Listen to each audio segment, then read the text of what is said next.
J'ai tout dépensé pour quelque chose qui est derrière cette porte. Ça fait maintenant 3 ans que j'ai quitté mon CDI pour me lancer dans la création de contenu à temps plein. D'abord depuis ma chambre pour ensuite sortir de chez moi et finir sur scène ou sur des plateaux avec des créateurs que j'adore. Et j'aimerais comme tous les ans faire avec vous un bilan. Dans cette vidéo, on va parler de comment je rythme mes semaines de youtubeur, des nouvelles personnes dans mon équipe, de mes inquiétudes et de mes objectifs pour 2025, de l'argent que j'ai gagné et de mes différentes sources de revenus, mais aussi des galères que j'ai eues dont je pouvais pas encore vous parler, et surtout de l'argent que j'ai perdu et de comment j'ai tout dépensé pour ce qui se cache derrière cette porte. Pour ceux qui me connaissent pas depuis longtemps, je vous donne un petit peu de contexte, mais sachez que tout ça est documenté dans une série de vidéos que je vous mets dans la description. J'ai été dans ma vie en CDI pendant environ 10 années en tant que designer d'interface, d'abord à Capgemini, puis à Atecna. Grâce à un appel de Mi-Code, ma vie a basculé et je suis passé au 4/5e pour dédier un jour par semaine à la création de contenu et surtout au freelancing. Pour vous donner un petit peu mon mood, le freelancing c'est pas quelque chose que j'adore, mais il s'avère que pour faire ce métier de créateur de contenu, c'était la seule issue possible. Ça s'est plutôt bien passé et ma peur du freelancing a un petit peu disparu et je suis ensuite passé au 3/5e, 3 jours en CDI et 2 jours à mon compte pour ensuite complètement quitter mon CDI et devenir freelance, créateur de contenu et designer à temps plein. Et en juin 2022, j'ai été forcé à arrêter mon auto-entreprise pour de diverses raisons. Tout est résumé dans cette vidéo, mais le fait est, c'est qu'aujourd'hui, je suis président d'une société Bastille 8. Monsieur le Président, super coiffeur, Monsieur le Président. Et la première chose que j'ai faite à l'époque quand j'ai lancé mon activité pro, elle est super importante. Et je vous invite toutes et tous à le faire si vous êtes freelance ou entrepreneur. Il faut absolument vous trouver une adresse de domiciliation. C'est super important pour plein de raisons. Déjà, ça permet de ne pas faire apparaître votre adresse personnelle sur vos documents professionnels. L'adresse associée à ma société est celle choisie lors de la domiciliation. Ça permet de bien séparer le pro du perso et surtout, petite cerise sur le gâteau, ça vous permet de recevoir tous vos courriers numérisés en PDF plutôt que de recevoir plein de papiers à stocker et à traiter. Ah, quel plaisir! Et le prestataire qui gère ça pour moi depuis 3 ans, c'est Ce Domicilier, le leader de la domiciliation en France avec plus de 50 000 clients, dont moi. Et je suis Prumdug, super satisfait du service et merci Ce Domicilier de sponsoriser cette vidéo. À l'époque, je me suis rendu sur cedomicilier.fr, j'ai choisi parmi de nombreuses adresses en France pour domicilier mon entreprise et en même pas 4 heures, tout était valide, sans paperasse ni bail commercial à signer. Petite astuce bonus pour mes petits radins là, mettez un petit rat en commentaire d'ailleurs. Si vous voulez faire baisser votre CFE, vous pouvez domicilier votre entreprise dans une ville où la CFE n'est pas trop élevée. Alors si vous êtes freelance, micro-entrepreneur en création d'entreprise, rendez-vous dans la description, je vous mets un lien qui vous permet d'avoir 10% sur votre inscription. Avant de vous révéler ce qui se cache derrière la porte et de vous dire comment j'ai dépensé mon argent, laissez-moi vous expliquer comment j'en gagne. Pour ça, j'ai séparé mon activité en 3 points. Il y a la création de contenu, il y a les formations Figma pour les entreprises et il y a les prestations UI Design que j'effectue en live sur Twitch, mais on en reparlera après. Ces activités ne sont aujourd'hui pas réparties en un tiers et surtout, elles ont beaucoup évolué au cours des dernières années. Laissez-moi vous montrer. On peut voir en 2022 que 35% de mes revenus viennent d'internet alors que 65% viennent de prestations design et de formation. En 2023, ça s'équilibre un peu avec 58% de mes revenus qui viennent d'internet et seulement 42% de mes revenus qui viennent de design et formation. Et en 2024, je vous révèle les tout nouveaux chiffres. Il y a 82% de mes revenus qui viennent d'internet et seulement 18% qui viennent de prestations design et formation. Voilà comment ma société gagne de l'argent aujourd'hui. C'est principalement grâce à la création de contenu. Il faut rappeler que j'ai quitté mon CDI il y a 3 ans pour me lancer dans l'aventure de la création de contenu. Donc c'est tout à fait logique et j'en suis extrêmement content. Mais il faut se dire aussi que c'était un choix de garder une partie design et de la faire évoluer au fil des années. Ça me permettait d'avoir un équilibre à la fois mental mais aussi à la fois économique. Donc ça, c'est l'argent qui rentre dans la société Bastille UI. Mais moi, en tant que Bastien, qu'est-ce que je gagne? Quel est mon salaire? Avant de vous révéler mon salaire, laissez-moi vous parler de mes dépenses. La création de contenu étant mon activité première, laissez-moi vous présenter mon équipe. Et oui, effectivement, ils sont en télétravail. Je suis accompagné par une agence qui s'appelle Nouvel Arc, qui me permet de signer des contrats avec des marques et faire des placements de produits dans les vidéos, dans les lives ou sur mes réseaux sociaux. J'ai plusieurs monteurs qui alimentent la chaîne Basti 8, Basti 100 ms, Basti 8 Replay et aussi des monteurs pour les formats courts. Et j'ai de façon assez ponctuelle un auteur que j'appellerai plus documentaliste dans mon cas, puisqu'il va me faire des recherches approfondies sur des sujets pour qu'en plus je puisse écrire mes scripts, qui s'appelle Mathieu Landa, que vous connaissez sûrement parce qu'il bosse aussi pour l'émission Underscore. Toutes ces personnes travaillent aujourd'hui pour moi en freelance, car je n'ai pas encore les moyens ni financiers ni humains pour les embaucher, mais un jour, qui sait? Peut-être que derrière cette porte, il y a mon premier monteur en CDI, genre enchaîné, bâillonné devant un ordi, qui sait? Avant de vous montrer ma fiche de paye, vous vous posez sûrement la question suivante: comment je fais pour gérer toutes ces activités en seulement une semaine? Voilà, il y a beaucoup de choses différentes et sachez que tout est millimétré. Déjà au niveau du volume, on est à environ une vidéo YouTube Basti 8 par mois. J'ai aussi 3 lives par semaine sur Twitch qui me permettent de faire des projets clients, des VOD pour la chaîne Basti 8 Replay, des vidéos longues pour Basti 100 ms et des vidéos courtes pour mes réseaux sociaux verticaux. Donc vous voyez déjà, il y a toute une optimisation du contenu qui est déjà faite ici. 100 jours précis, mais j'accepte parfois des coachings Figma ou des formations en visio. Et à tout ça, on rajoute des moments pour échanger avec mon agence, pour faire des retours à mes monteurs et pourquoi pas parler à mon auteur. Et il ne reste plus trop de temps, et si je le mets sur un planning de semaine type, ça ressemblerait à ça. Le lundi matin, je fais mon live. L'après-midi, je fais des mails, des réunions ou des retours. Le mardi, je fais du YouTube, soit de l'écriture, soit du tournage comme aujourd'hui. S'il le faut, on peut placer quelques rendez-vous ou quelques formations.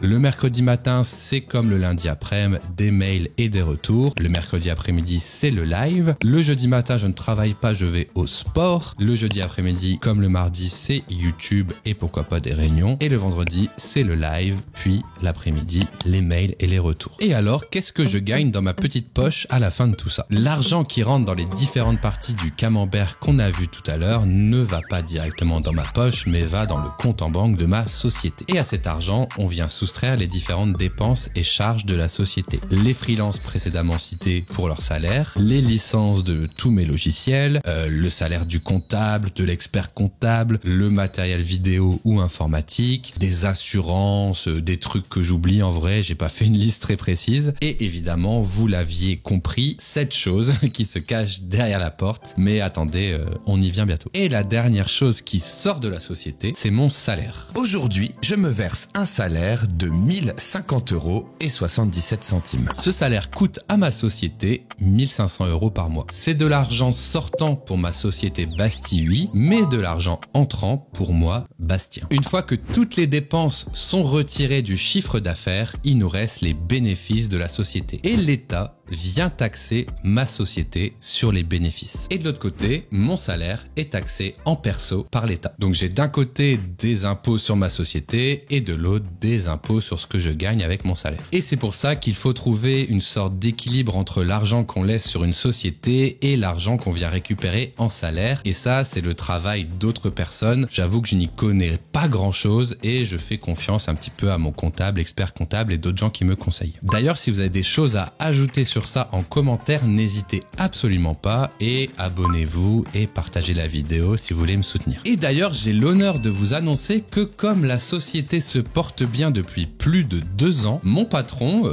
donc moi, me propose une augmentation de salaire et je vais désormais me faire une fiche de paye qui me rapportera 2100 € par mois et qui coûtera à la société à peu près 3000 €. Bravo! Je paye mon coup pour l'augmente. Et en effet, vous l'avez remarqué, une fiche de paye coûte plus cher à la société que ce qu'elle rapporte à l'employé. Mais pourquoi? Eh bien parce qu'en plus de mon salaire, la société doit payer des charges patronales. Si vous voulez, c'est comme un supplément obligatoire qui finance la sécurité sociale, la retraite et d'autres contributions qui partent directement dans les poches de l'État. Macron explosion bien sûr. Pour que vous compreniez ce qui se cache derrière la porte, il faut d'abord qu'on reparle de mon dilemme de l'année dernière. Il y a 1 an, je disais ça. Vous le savez, quand on est un travailleur indépendant, on est quand même assez exposé à la solitude. Alors oui, il y a des Discord, il y a des endroits pour discuter avec des pairs. J'échange beaucoup avec plein d'autres youtubeurs, plein d'autres freelances, mais c'est pas pareil que d'avoir un bureau, un lieu de vie, etc., etc. Et donc, vous le comprenez, mon inquiétude, c'est mon lieu de travail qui est en fait mon domicile. Je passe mon temps perso dans le même même endroit où je travaille et je sens que depuis 2 ans, ça commence sérieusement à me gêner. Alors, à votre avis, est-ce que je l'ai fait? Je vais vous révéler ce qu'il y a derrière la porte, mais avant toute chose, laissez-moi faire une légère rétrospective sur toutes les réussites de l'entreprise Bastille en 2024. Et après, on y va. Je vous invite vraiment à faire cet exercice de rétrospective, car tous les ans, en fin d'année, je me dis « Ah, j'ai pas fait grand-chose et tout, c'est dommage ». Et quand on se penche 5 minutes dessus, on se rend compte que mois par mois, jour par jour, semaine par semaine, on a fait plein de choses trop cool et juste se poser quelques minutes dessus pour faire sa rétrospective, c'est vraiment hyper important pour se rendre compte de ce qu'on a accompli. Et c'est parti, en janvier, j'ai fait une vidéo beaucoup trop ambitieuse où je fais 100 boutons en 100 minutes pour fêter le cadre des 100 000 abonnés, mais j'ai aussi reçu sur Twitch Flonflon dans mon émission Screenshot Sur. En février, un des gros projets que j'ai designé pour Micode est enfin sorti, le One Click Studio, un studio autonome vraiment impressionnant. En mars, j'ai enchaîné en invitant Aurélien Prévost dans mon émission Screenshot Sur et j'ai continué à travailler avec toute la team de Ponce, avec Cheflin, Pedral et Graphicart sur la nouvelle version du Maître des Fleurs. Avril, c'était le mois de la French Totote avec à la clé mon interview sur Combini, ça n'a aucun sens. J'ai sorti une vidéo sur la création de ce produit. Antoine Daniel y a réagi en live et Combini m'a appelé dans les 2 jours. Et ensuite, j'ai pu sortir une vidéo en featuring avec Antoine Daniel sur ma chaîne YouTube. Incroyable. En mai, je suis monté pour la 2e année consécutive sur scène pour le Motion Battle du Motion Festival de Nantes. En juin, j'ai eu la chance d'être convié par Baguera, Horty et toute une équipe de streamers pour l'événement caritatif Streamer for Palestinian. Et j'ai aussi passé une tête chez la MUA dans son émission Option Tech. En juillet, je suis revenu plein d'énergie de San Francisco. En effet, j'ai encore eu la chance de couvrir la Figma Config. En août, j'ai sorti une chanson sur les Jeux Olympiques et sur la Frige. Bon voilà. J'ai levé plus de 83 000 € en septembre lors du Z-Event 2024 grâce à une French Totote en or vendue aux enchères par Antoine Daniel. Une sacrée tombola. En octobre, je suis passé de nouveau dans le rewind de Twitch avec mes compères Defend, Intelligence et Harddisk. D'ailleurs, vous pouvez nous voir tous les mercredis à 18h sur Twitch pour notre émission Le Unmute Show qui a plus de 3 ans je crois maintenant, ça passe vite. Et j'ai aussi droppé mes petits autocollants. En novembre, j'ai été contacté par YouTube pour faire une vidéo sponsorisée par YouTube et ensuite j'ai été invité au YouTube Festival. C'était vraiment incroyable. Et pour terminer l'année, j'ai validé le Partner Plus avec ma communauté et reçu la Queen Ultia dans Screenshot Sur. Pour les plus férus de statistiques, je vous mets actuellement à l'écran les chiffres de Bastille 8 sur YouTube, Bastille 100 ms, Bastille Replay et mes stats de live sur Twitch, mais il est temps. Bon, ok, on va l'ouvrir cette porte. Les amis, laissez-moi enfin vous présenter mes tout premiers bureaux.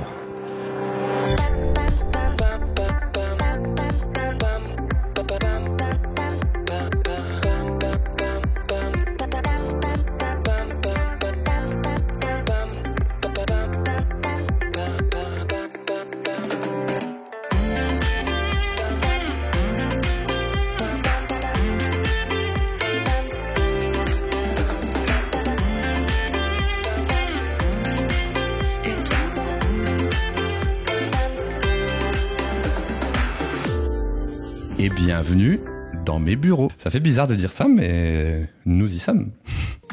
Je pense que vous aviez deviné que c'était ça, mais ça y est, j'ai mes premiers bureaux. Alors ça a pris un peu de temps, j'en ai parlé dans ma vidéo l'année dernière. En vrai, ça a commencé en septembre, mais c'était assez galère en vrai de trouver un bureau adapté. Je vais tout vous raconter. Et là, on est dans la pièce de vie parce que j'ai la chance d'avoir 2 espaces et on va commencer par là. Déjà, premier point positif, il y a une petite cuisine avec voilà, petit évier, petite plaque, micro-ondes et frigo. Et surtout, j'ai eu la chance de recevoir une magnifique machine à café DeLonghi de la part de Maxi Coffee qui m'ont soutenu du coup dans l'aménagement de ces bureaux. Vraiment, ça fait très plaisir. Je vous mets tous les liens dans la description si vous voulez en savoir plus. Alors, ça ressemblait pas du tout à ça. Il y avait des murs rouges, tout était blanc. Et avec Océane de la chaîne Illusion Graphisme, on a tout bricolé. Je vous raconte ça tout à l'heure. Mais j'aimerais vous montrer la petite pièce maîtresse de ma partie Open Space. J'appelle ça le pegboard. Avec ici tout un espace modulable que j'ai fait faire par un artisan qui avait une machine CNC. Vraiment, je me suis donné à fond. Et ça me fait en fait un petit espace de travail au soleil pour travailler pour pas être dans mon setup de stream et de vidéo avec les rideaux fermés, des lumières artificielles, etc. Vraiment, le but ici, c'est de juste poser le laptop et de travailler, écrire, faire des mails, des trucs comme ça. Et surtout, accueillir des gens, s'il y a des gens qui veulent venir bosser. Et d'ailleurs, j'en profite pour vous dire que toute la déco n'est pas faite. Mais c'est une volonté de ma part parce qu'en fait, je voulais pas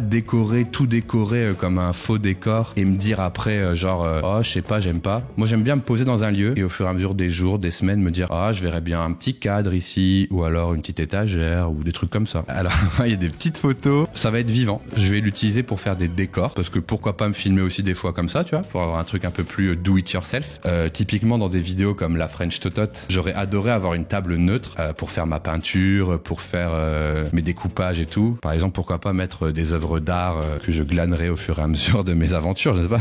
Vous me dites ce que vous en pensez. T'en penses quoi? Ça rend bien en vrai.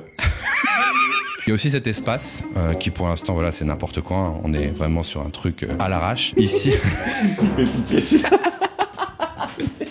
Donc ça voilà, ça a été conçu par toute une série d'architectes. On est sur un bureau ma foi très sympa. Non en vrai, bon le miroir il va aller au mur mais j'ai pas encore fait les trous. À part ces deux vieilles chaises de bureau et cette vieille table à tréteaux. L'idée c'est d'avoir une table à manger, genre un peu en bois pour du coup faire les pauses déj, mais surtout pour avoir un setup de vidéo à plusieurs. Et l'idée vraiment c'est de pouvoir poser une cam littéralement ici, de tirer la table un petit peu ici et être un peu comme ça sur une table avec beaucoup de recul pour faire des vidéos. Alors moi j'ai comparé ça lors de la conception à un setup McFly et Carlito, dans le sens où vraiment t'as une table au premier plan et beaucoup de vide derrière pour pouvoir vivre un peu. Et ça c'est si je fais des vidéos avec plus de monde. Il y a ce canapé que j'ai récupéré de quelqu'un de ma famille. Écoutez, il fait clic-clac, sachez-le, si vous cherchez un endroit pour dormir, ne me contactez pas, bien sûr. Je pense que je peux vous inviter tranquillement à découvrir la partie vidéo et streaming qui est juste ici. Et voici donc la deuxième pièce, la plus importante car je vais faire mes streams ici. C'est la pièce avec tout le matériel.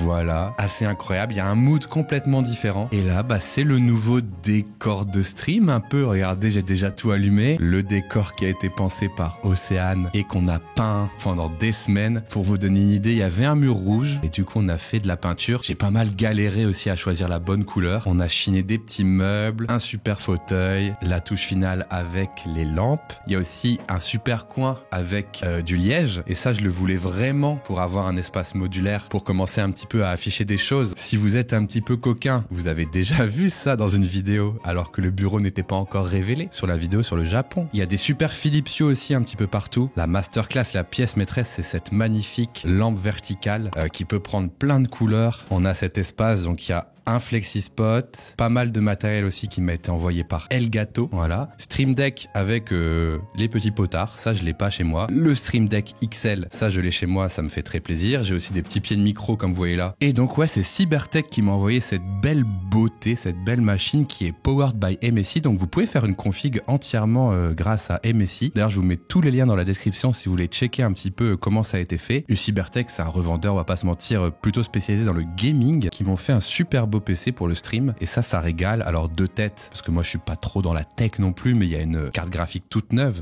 une 5080, j'ai aussi un Ryzen 9 et d'ailleurs faut que je vous parle de pourquoi j'ai mis le PC dans cette place dans le bureau. Déjà je le laisse sur la table, je pense que ça, il n'y a pas de doute. Il est si beau, il y a la petite lumière, il y a le petit logo, il y a ma petite frimousse finalement. Mais pourquoi je l'ai mis là, on va dire géographiquement, pourquoi il n'est pas vers le mur là-bas? Eh bien tout simplement parce que quand j'ai découvert ce bureau, quand je l'ai visité, j'ai tout de suite vu la construction en U avec cet espace qui était un peu plus sombre et un peu plus caché. Donc je me suis dit, ok, ça c'est l'espace de streaming, et la pièce de vie qui est plus ensoleillée qui permet d'avoir un espace plus vivant. Mais je me suis dit, il faudrait que mon PC soit là. Pourquoi? Parce que là, tous les câbles partent par ici et permettent d'avoir du son et de la caméra pour la POV bureau et pour le streaming. Mais quand je veux faire, je sais pas moi, un podcast, un live dans la cuisine, j'en sais rien, ou juste un plan do it yourself, j'ai juste à prendre, hop, les câbles, les amener ici sur le pegboard, les amener ici face au canapé et je peux faire des plans. Et c'est tout le temps la machine Cybertech qui va venir enregistrer son et caméra. Et ça, moi, ça me régale. Bref, si vous voulez voir comment faire un PC complètement grâce à MSI, je vous mets les specs à l'écran. Et surtout que j'ai eu la chance aussi d'avoir donc un bureau FlexiSpot. Je vous mets à l'image, bien sûr,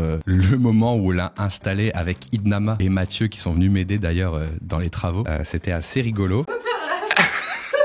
FlexiSpot, ils font plein de modèles de bureaux assis debout qui vous permettent d'avoir en toute sécurité différentes postures de travail et vous pouvez ainsi alterner entre des postures de travail assis et des postures de travail debout. Les FlexiSpot, ils sont conçus pour durer, ils vous donnent plus d'espace, plus de liberté. Chez moi, ça fait déjà plus de 4 ans que j'avais un FlexiSpot et quand j'ai eu ce bureau, j'ai directement voulu avoir un modèle comme ça. J'ai choisi le modèle le plus grand possible pour avoir un bureau de travail incroyable. Celui-ci, il a 4 pieds motorisés et je crois qu'il peut supporter plus de 300 kilos, mais ils ont une gamme de tout petits bureaux et tout hyper stylé et ça vous permet juste d'alterner les postures quand vous bossez assis toute la journée. Ça fait vraiment du bien de se détendre, de travailler. Souvent, moi, ça me redonne un peu d'énergie, donc j'alterne les postures. Je trouve il y a des tâches, genre debout. Genre moi, les mails, c'est debout. Ah ouais, genre les mails, ouais. Faire des mails, regarder des dérushs et des trucs un peu comme ça, je le fais debout. Donc je vous invite à regarder un petit peu tout ce qu'ils peuvent offrir. Ne regardez pas par contre le câble management, mais regardez le lien dans la description qui vous permet de voir un petit peu toute l'offre FlexiSpot. Là, il est terrible. Il est terrible, mais le setup a été fait rien que pour vous aujourd'hui, je vais pas vous mentir, et il sera amélioré au fur et à mesure des jours. Je vais commencer à streamer ici, ça me fait vraiment peur. Et d'ailleurs, je vais vous parler de cette peur parce que prendre un bureau, c'est quelque chose dont j'avais envie depuis assez longtemps. Dès lors que j'ai trouvé le bureau et que j'ai commencé à payer le loyer, j'ai douté, mais genre des centaines de fois. C'est-à-dire que j'allais dedans, j'étais hyper content, et puis le lendemain, j'étais hyper stressé. Je disais, mais pourquoi j'ai fait ça et tout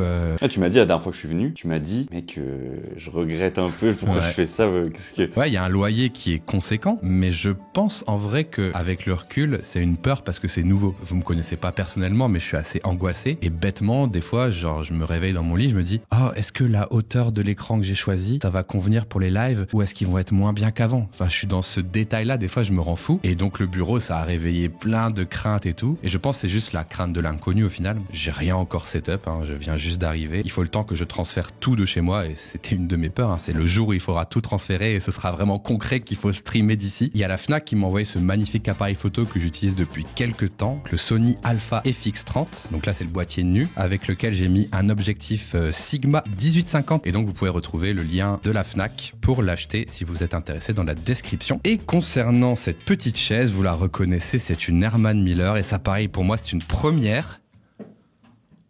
Incroyable. Et elle m'a été envoyée par Adopte un Bureau. Adopte un Bureau, c'est une entreprise française qui fait de l'économie circulaire, c'est-à-dire qu'ils récupèrent du matériel et qui les remettent à neuf et qui le revendent sur leur site. Je vous remercie beaucoup Adopte un Bureau pour cette petite chaise. Allez voir sur leur site les différents produits qui sont revendus. Il y a plein de choses autour du bureau et vous avez même un code promo qui vous donne 5%. Le code promo s'affiche évidemment juste ici. Voilà, vous pouvez aller voir ça, ça vous donne 5% et je suis bien installé, je vais pas vous mentir. La dernière chose que je vous ai pas montré, c'est cette énorme dalle 4K 32 pouces qui va très bien avec mon bureau très profond de chez BenQ. Voilà, donc BenQ qui m'a envoyé un nouvel écran. Je vous mets les références à l'écran si vous voulez regarder. Je vous mets aussi tous les liens dans la description. C'est un très bel écran, j'ai très hâte de l'utiliser. Là, je l'ai monté sur un petit pied. Bon, c'est pas encore bien rangé, mais ça me paraît être un setup assez stylé et les couleurs, franchement nickel. Je branche mon Mac dessus. Limite, je vois pas la différence entre les couleurs du Mac et les couleurs du BenQ, donc ça, c'est vraiment parfait. Que pensez-vous de mon setup? Mais maintenant qu'on a bien vu ce magnifique setup, laissez-moi vous raconter les galères que j'ai eues pour décorer le bureau, mais aussi pour le raccorder à la fibre.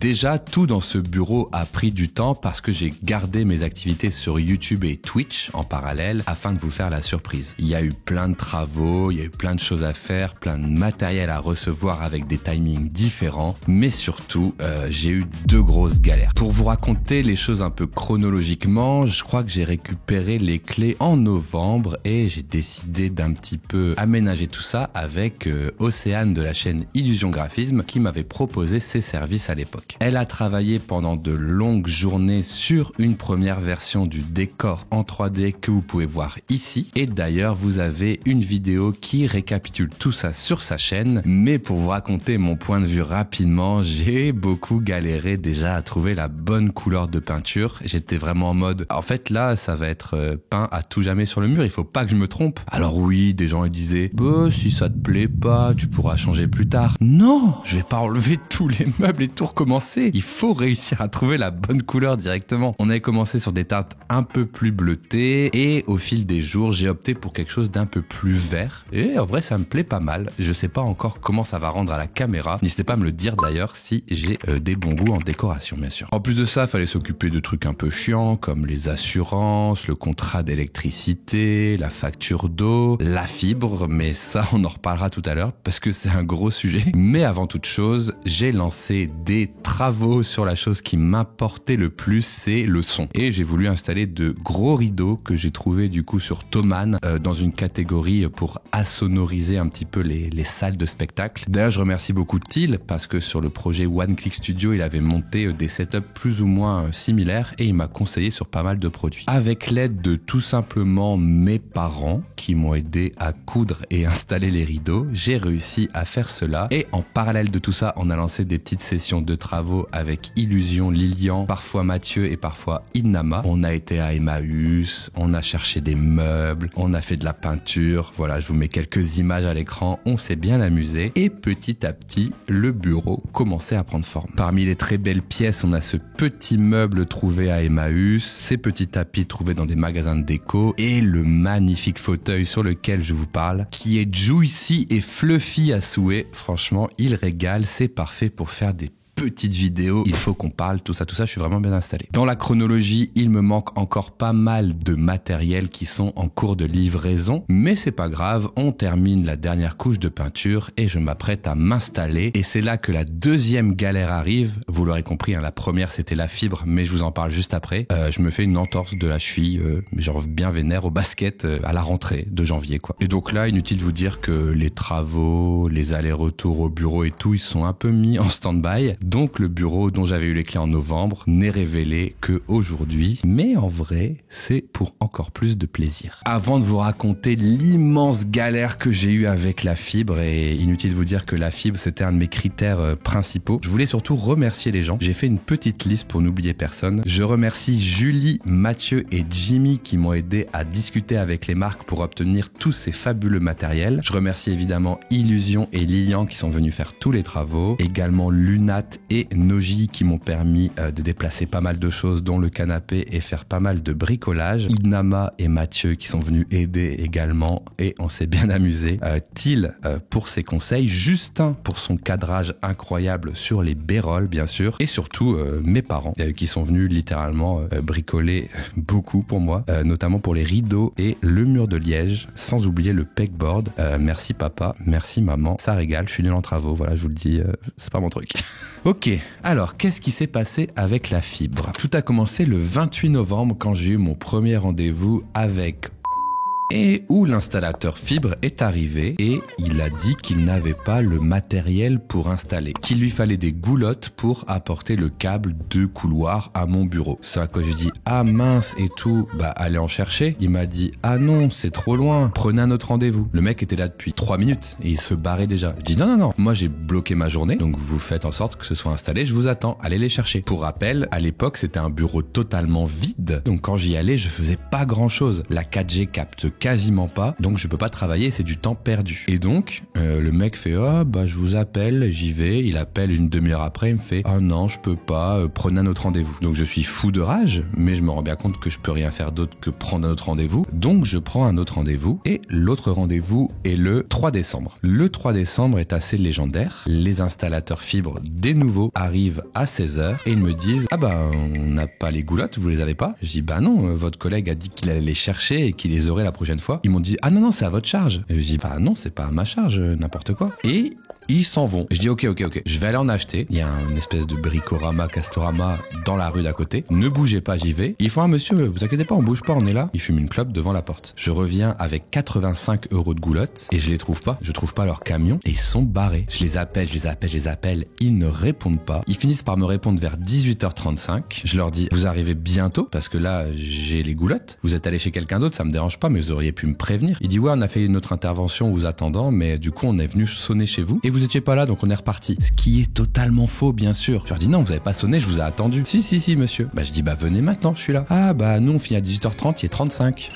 prenez un autre rendez-vous. Donc là, en vrai, moi je suis hors de moi parce qu'en fait, j'ai déjà gâché 2 journées entières de travail, aussi bien du temps pro que pour ma famille, donc ça m'énerve. Et donc là, je fais une réclamation. Le mec de me dit « Ah, c'est inadmissible, monsieur, laissez-moi faire un dossier de réclamation et laissez-moi vous reprendre moi-même un rendez-vous pour qu'il y ait des vrais installateurs qui viennent. » J'ai dit « Ah bon, bah c'était pas les vrais eux ?» Non, mais bon, je vais faire en sorte que ça se passe bien, etc. Là, ce qui m'énerve, c'est que du coup, le rendez-vous, il prend une quinzaine de jours à être posé parce que du coup, il faut attendre les vrais installateurs. 15 jours plus tard, j'attends dans mon bureau le rendez-vous qui devait avoir lieu entre midi et 14h. Personne à 14h. J'appelle le service client, enfin le service installation. Je me fais engueuler. « Oh, mais c'est bon, ils vont arriver, vous êtes chiant et tout. » J'essaye de leur rappeler que je suis dans un bureau vide où je peux pas travailler et que tous les moments où je les attends, c'est du temps perdu pour moi. Ils sont arrivés à 19h. Et devinez qui c'était, les vrais installateurs. C'était les 2 mêmes gars que il y a 15 jours. J'étais en mode, mais la bouche bée, je fais, mais qu'est-ce que c'est que cette histoire? Et là, ils commencent à installer. Je leur donne les 85 € de goulotte que j'ai moi-même acheté. Et ils commencent à faire honnêtement n'importe quoi. Ils percent comme ça, ils détruisent le couloir, ils mettent des câbles qui pendent, ils mettent la box. Et moi, j'étais en mode, de toute façon, je veux juste qu'il y ait Internet qui fonctionne. Et après, genre, je réparerai mon bureau en faisant des plaintes. Mais en fait, j'en peux plus de les voir, il faut qu'ils partent. Et pour info, pourquoi j'ai fait installer la fibre en premier lieu? Parce que je ne voulais pas installer tout mon setup et tous mes meubles sans être sûr que la connexion était bonne. Et ils me font, bah voilà, la box, elle est branchée, mais elle remonte pas. Donc, il faut que vous vous débrouillez, quoi, vous appelez le service client et tout ça. Je fais, bah non, en tant qu'installateur fibre, vous ne partez pas tant que le speed test n'est pas fait. Et ça a duré pendant 30 longues minutes. Non, vous me faites quelque chose, vous appelez le numéro pour faire remonter la box, machin. Oh, c'est pas nos problèmes, on en a rien à foutre, nous, blablabla. J'étais en mode, quoi? Vous pouvez penser que dans cette histoire j'étais agressif, pas du tout. Je gardais calme, mais eux étaient lunaires. Et je finis par les laisser partir. J'ai une box, mon entrée détruite, le câble qui pend, et voilà. Merci de bien vouloir patienter, notre conseiller traite votre demande. Voilà. Donc le lendemain, un samedi, je me rends dans une boutique et je leur raconte tout ça. Le mec était choc-barre de baiser. Il m'a demandé de lui envoyer toutes les photos. Il m'a pris tous mes contacts. Il a fait descendre le responsable des étages pour que je lui re-raconte. Le mec m'a demandé de lui airdrop à peu près tous les assets, toutes les photos et tout. Il a redéposé une plainte par-dessus ma plainte, par-dessus ma plainte. Et à partir de là, j'ai traversé un tunnel infini de le service client dit que les installateurs fibres n'ont pas fini l'installation parce qu'ils n'ont pas appelé le numéro qu'ils doivent appeler à la fin de l'installation pour faire remonter la box. Et les installateurs qui sont en boucle en mode non, c'est pas à nous de le faire. Ce qui est lunaire. 3 semaines de cauchemar plus tard, il y a un mec qui est venu, parce que j'ai râlé, qui était un vrai installateur. Il était pas de la boîte de Presta. Il est venu, il a fait, c'est ça la box? Tac. Allô, ouais, j'ai la box 1, 2, 3 à faire remonter. Merci. Blip bloup, fibre. Il dit, bah voilà, c'est comme ça. Oh putain, ils ont tout fait comme des porcs. Je vous refais ça. Il répare, tac. Et le mec, pour vous dire à quel point c'était le GOAT, ça a sonné en bas et c'était ce colis-là de plus de 45 kilos. Et le mec m'a aidé à le porter jusqu'en haut pour vous dire juste le best. Bref, j'ai fait des réclamations, j'ai expliqué que j'avais perdu 5 journées de travail complètes. Malgré tout, le service client n'a pas voulu me donner plus que 200 € d'indemnité, alors que en vrai mon préjudice il était au moins, je pense, avec 5 journées de travail perdues, plus la destruction, plus tous les désagréments qu'il y a eu autour. Je pense honnêtement, sans abuser, j'aurais voulu 2000 € de compensation. Mais bon, le fait est que c'est pas comme ça que ça se passe et qu'en vrai j'aurais jamais eu une somme aussi grosse. Mais sachez que j'ai choisi cet opérateur parce que je pensais que tout allait bien se passer. Et je vous laisse me dire en commentaire, à votre avis, quel opérateur c'était. Et je vous répondrai pour vous dire si vous avez bon ou faux. En tout cas, merci à tous de me suivre de plus en plus nombreux. Je prends énormément de plaisir à faire ce que je fais et j'espère que ça va continuer dans ces nouveaux bureaux. Encore bienvenue à tous dans ce nouveau lieu que j'ai baptisé sobrement le Squircle. Et si vous voulez savoir pourquoi les Japonais sont nuls en design et quel est le détail qui a tué leur internet, cliquez juste ici, abonnez-vous et bisous.